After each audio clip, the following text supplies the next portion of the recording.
preface my arguments insofar as Joseph Schein is concerned by saying two things broadly. One is that, my lords, the court was concerned with a peculiarly worded provision where the court was really looking at it in the context of the institution of marriage. The important thing that I want to say here, my lords, is that the court was not concerned.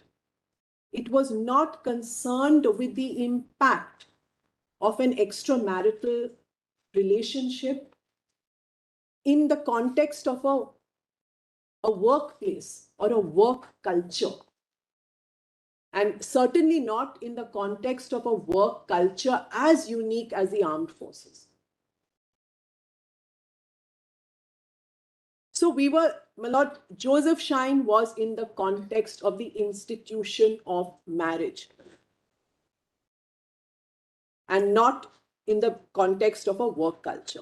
Two, my lords, the compelling state interest, which eventually led to the striking down of 497, was that it was not only concerned with preserving marriage, and therefore it could not be criminalized. It was recognized as a wrong. It was recognized as deception, etc., as a ground for divorce.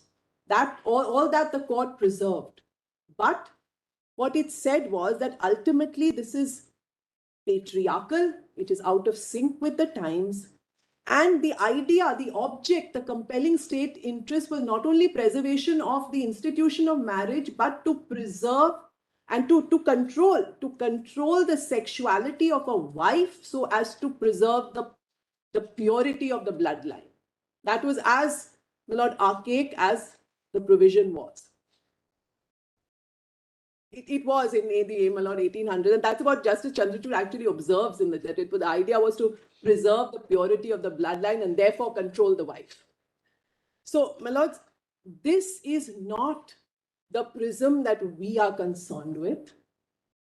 Our compelling state interest is going to be military discipline. Of course, I will show how it can both really and potentially impact military discipline. That I will show. But, my lords,